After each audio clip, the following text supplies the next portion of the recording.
Hello dear students. Today we will, today we will discuss about the metallurgy, extraction of metal. आज हम क्या पढ़ने वाले हैं कि how the metals are extracted from their ore. Last class में मैंने आपको बताया था कि और कौन से क्या होते हैं minerals from which we can extract the metal easily and conveniently. ऐसे मिनरल्स होते हैं जिनसे हम मेटल्स को एक्सट्रैक्ट कर सकते हैं. क्लियर.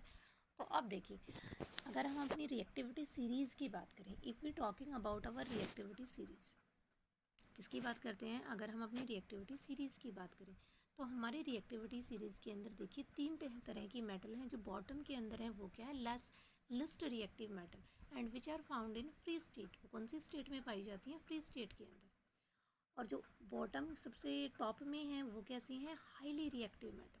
और ये किस में मिलती हैं? कंबाइंड स्टेट के अंदर मिलती हैं. अब ये बीच वाली का क्या? ये कौन सी होंगी मेटल? ये कैसी होंगी? हमारी मीडियम या moderately reactive metal. And these are also found in combined state.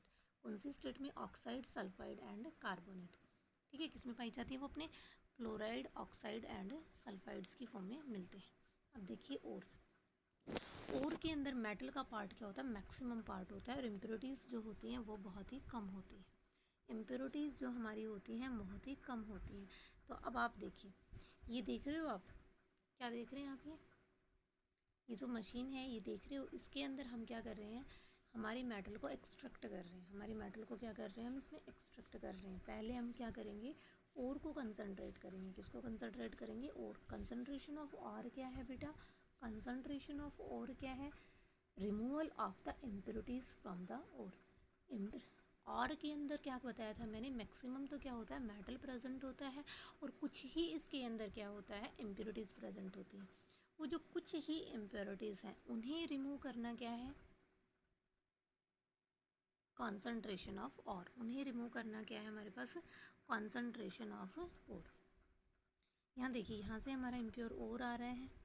ठीक है, यहाँ से क्या हो रहा है? बर्निंग से जो कार्बोनेट्स हैं उनके क्या निकल जाएंगे? CO2 गैस की फॉर्म में निकल जाएगा. सल्फाइड्स हैं उसको किस में निकल जाएगा? वो सल्फाइड्स किस में निकल जाएंगे? जैसे मान लिया कोई भी कार्बोनेट, हम देखिए स्टेप टू स्टेप हम आगे डिस्कस करेंगे. बट यहाँ मैं आपको एक जनरल इंट्रोडक्शन में बता रही हूँ. मान लिया किसी और में क्या प्रेजेंट है? CO3 प्रेजेंट है, कार्बोनेट प्रेजेंट है. इसको हीट करेंगे तो ये कार्बोनेट किसकी फॉर्म में ख़त्म हो जाएगा? CO2 की फॉर्म के अंदर. इसमें ख़त्म हो जाएगा CO2 के. जैसे अगर मान लिया सल्फाइड्स हैं, सल्फाइड का जो सल्फ़र है वो ऑक्सीजन की प्रेजेंस में क्या बना देगा? Sulphur dioxide. क्लियर. तो अब देखिए, हमारे पास वर्ड है मेटलर्जी. है क्या मेटलर्जी? मेटलर्जी क्या है बेटा? देखिए, extraction of metal and refining. जितने भी step during the extraction of metal and refining up to the refining, जितने भी स्टेप्स इन्वॉल्व होते हैं, जितनी भी प्रोसेसेस इन्वॉल्व होती हैं, which are in all that processes are include under the metallurgy. वो सभी की सभी प्रोसेस कहाँ इन्वॉल्व होंगी? मेटलर्जी के अंदर इन्वॉल्व होंगी. ठीक है, तो मेटलर्जी क्या है? It is a combined operation of extraction and refining. इन दोनों का जो इकट्ठा है वो क्या है? एक्सट्रैक्शन एंड रिफाइनिंग है. क्लियर.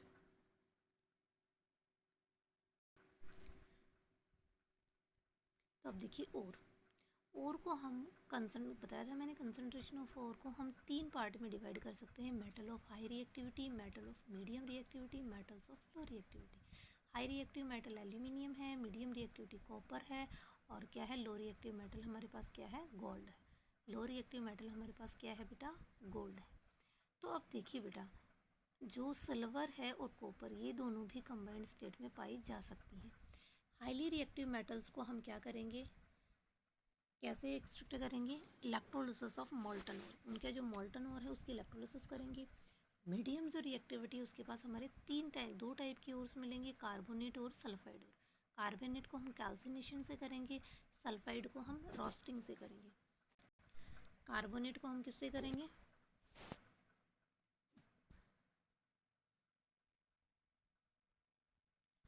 कार्बोनेट को हम किससे करेंगे? By the calcination. And sulphide और को हम किससे करेंगे? By the roasting. ठीक है. अब मेटल्स ऑफ लो रिएक्टिविटी की अगर हम बात करें तो लो रिएक्टिव मेटल हमारे पास क्या है? कॉपर, गोल्ड और सिल्वर था. और देखिए बेटा, जो कॉपर और सिल्वर है, these are also found in combined state, ये भी कंबाइंड स्टेट के अंदर पाई जाती है।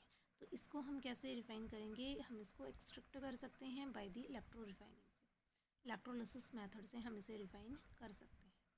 इसे रिफाइन कर सकते हैं हम इसे इलेक्ट्रोलिसिस मेथड। अब देखिए बेटा, जो लॉ रिएक्टिव मेटल्स हैं वो भी, जैसे कॉपर किसकी फॉर्म में मिलता है, in the form of sulphide ores, Cu2S, copper pyrite की फॉर्म में, सल्फाइड ओर्स की प्रेजेंस की फॉर्म में मिलता है। तो सल्फाइड ओर को हम कैसे एक्सट्रैक्ट करेंगे, बाय पहले कॉन्सेंट्रेट कैसे करेंगे, रोस्टिंग से। किससे कॉन्सेंट्रेट करेंगे, हम रोस्टिंग से कॉन्सेंट्रेट करेंगे, ठीक है। After the concentration of ore हम डिफरेंट मेथड्स क्या करेंगे, अप्लाई करेंगे। क्या करेंगे हम, different methods, which are steps and techniques involved in the concentration of the ore, in the concentration of the, कौन कौन से स्टेप हैं, कौन कौन से मेथड्स हैं जो हम कंसंट्रेशन ऑफ ओर में करेंगे। जैसे ये हमने क्या कहा, इलेक्ट्रोलिसिस ऑफ मोल्टन और, ठीक है। मीडियम रिएक्टिविटी में हम क्या कह रहे हैं, कार्बोनेट और सल्फाइड, कार्बोनेट को हम कैल्सिनेशन से, सल्फाइड को हम रोस्टिंग से। लो रिएक्टिविटी मेटल्स के अंदर हमारे क्या होते हैं, कॉपर और सिल्वर कंबाइंड फॉर्म में मिलती हैं। और जो हमारी गोल्ड है, it is always found in the free state. तो इनके कॉपर के लिए भी कौन से ओर की फॉर्म में मिलेगी, सल्फाइड ओर के फॉर्म में मिलेगी। तो उसके लिए जो टेक्निक है कंसंट्रेशन ऑफ ओर के लिए, हम क्या यूज़ करेंगे, रोस्टिंग यूज़ करेंगे। क्या यूज़ करेंगे, हम रोस्टिंग यूज़ करेंगे, ठीक है। बाकी का हम नेक्स्ट क्लास में पढ़ेंगे, ओके।